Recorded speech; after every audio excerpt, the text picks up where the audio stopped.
Tu viens d'avoir le bac ou tu veux te reconvertir dans un domaine d'avenir, faire le choix du numérique et rejoindre l'école supérieure d'administration, d'économie, de journalisme et des métiers de l'audiovisuel ESAE. De nouvelles filières sont disponibles dès cette rentrée: informatique et multimédia, informatique industrielle et maintenance, réseau informatique et télécommunications, système informatique et logiciel, sans oublier les filières initiales: administration générale, administration des finances, administration des affaires, sciences juridiques, sciences économiques, sciences de gestion, journalisme et métiers de l'audiovisuel. ESAE est disponible sur 4 sites: Cotonou-Badjoumendé, Cotonou-Akpakpa, Abomey-Calavi et Parakou. Pourquoi choisir l'ESAE? Des formations conçues pour le marché de l'emploi, des enseignants expérimentés et passionnés, des infrastructures modernes avec équipement de pointe, des opportunités de stage et d'emploi garanties. Les inscriptions sont en cours et les places sont limitées. Ne rate pas ta chance, donne vie à tes ambitions avec l'ESAE. Contacte-nous vite par appel ou par WhatsApp au 01 98 98 14 00 ou via email scolarité@esae.bj et visite notre site web www.esae.bj. Ton futur commence maintenant avec l'ESAE. Tu investis dans un avenir professionnel, concret et sécurisé. ESAE, l'excellence à un nom. Bonsoir à tous et bienvenue au rendez-vous de l'information. À la une de l'actualité, Douceur Rose organise du 20 au 27 octobre 2025 une campagne de sensibilisation au dépistage du cancer du sein à Parakou en marge de la semaine du consommant local. À l'international, crise politique et perte de confiance envers les institutions secouent plusieurs régions du monde. Du Mali à l'Europe, l'instabilité gagne du terrain face à l'inefficacité des réponses politiques. En sport, en Celtics Ligue 1, les Buffles FC du Borgou ont rendu hommage à leur feu président, Ibrahim Monshabi Mama, avec une victoire face à l'ASFO. Une rencontre chargée d'émotions à Tchaogo. Restez avec moi pour la suite.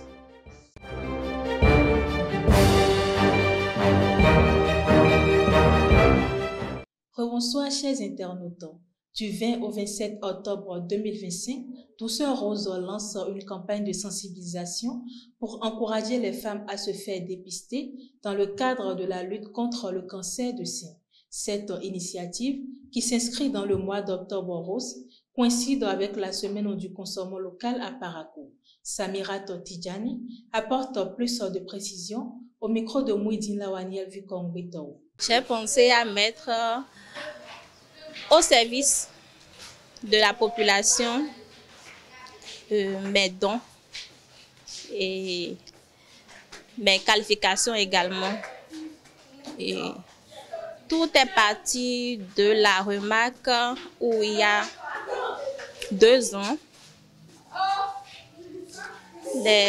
lors d'une sortie entre amis, nous sommes tombés sur une dame dans un campement qui était atteinte de cancer du sein en stade 3. Et pour elle, c'était un envoûtement. Et pour ses proches aussi. Personne ne voulait s'approcher d'elle, personne, même pas son mari, au fait, même pas ses enfants. Donc, c'était une chance pour elle de faire notre connaissance ce jour-là. Et heureusement, il y avait un agent de santé dans l'équipe qui a pris le dossier en charge et elle a pu trouver solution aujourd'hui. Elle est guérie. Bon, pas totalement, mais en tout cas, elle vit toujours. Ce qui a fait un tic en moi. Et j'ai aussi remarqué qu'en tant qu'entreprise, à l'extérieur, il y a des entreprises qui ont toujours des volets sociaux qu'ils prônent, ce qui n'est pas toujours le cas du Bénin. Et en tant qu'entreprise locale, j'ai bien voulu faire d'un pied deux coups et associer consommation locale qui est très bénéfique pour la préservation de la santé et met ça au profit de la lutte contre le cancer du sein. D'où le concept #Douceur Rose qui allie et campagne digitale et campagne physique. La campagne digitale a déjà commencé depuis un moment sur les réseaux sociaux et d'ici du 20 au 27 octobre, en accompagnement avec la direction départementale du commerce, de l'industrie et de l'artisanat Borgo-Alibori, nous mettrons aussi la phase 2, qui est la phase physique, qui comporte la foire du consommation local, où nous animerons des panels, des activités de sensibilisation et même il y aura un stand de dépistage du cancer du sein sur place, en collaboration également avec quelques cliniques de la place qui ont voulu nous accompagner. #Douceur Rose, c'est notre chose à tous. Et je fais appel à toute la population, toutes les bonnes volontés, parce que à nous seuls, à l'équipe de Délices by Fruity, seul, on ne peut pas grand-chose.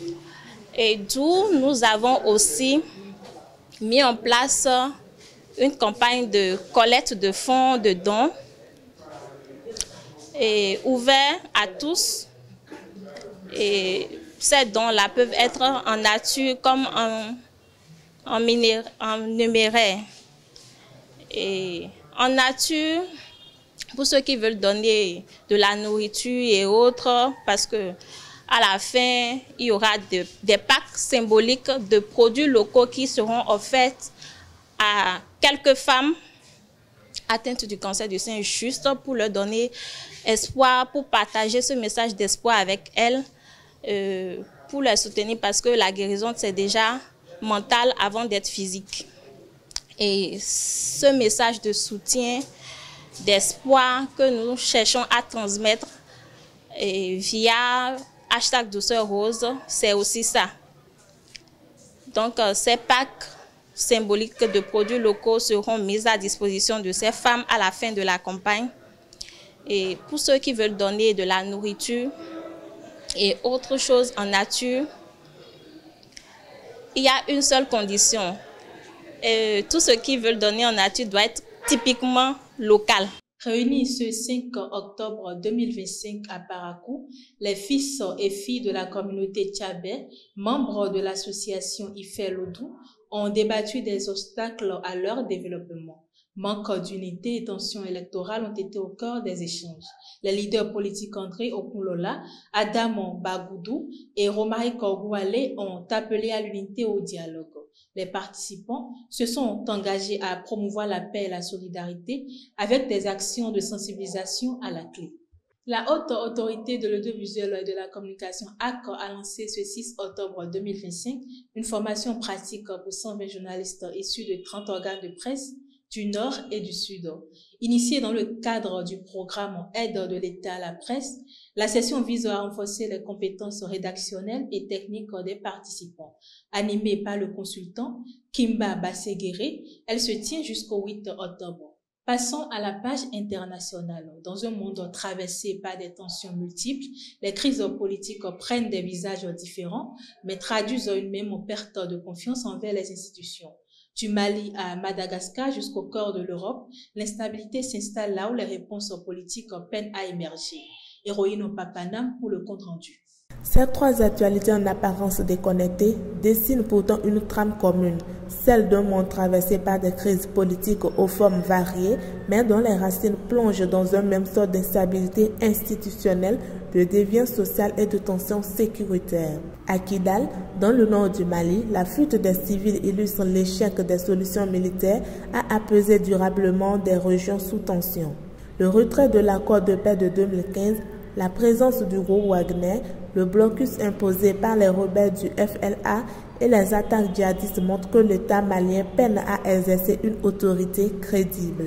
La population, épuisée par les pénuries et la peur, choisit l'exil, signe d'un territoire devenu inhabitable malgré la reconquête militaire. Plus à l'est, à Madagascar, la nomination sur prix du général Zafi Zambo comme Premier ministre symbolise un autre type de réponse à la crise, celle du recours à l'ordre militaire dans un contexte de grogne sociale grandissante. Là aussi, la défiance populaire est forte, notamment chez les jeunes et les syndicats. La menace d'une grève générale en dit long sur la pression exercée sur les institutions, tandis que le gouvernement tente de reprendre la main par une stratégie d'autorité. Enfin, au cœur de l'Europe, la France traverse une crise politique d'une autre nature, mais tout aussi révélatrice. L'impossibilité de gouverner efficacement malgré les institutions solides de la Ve République.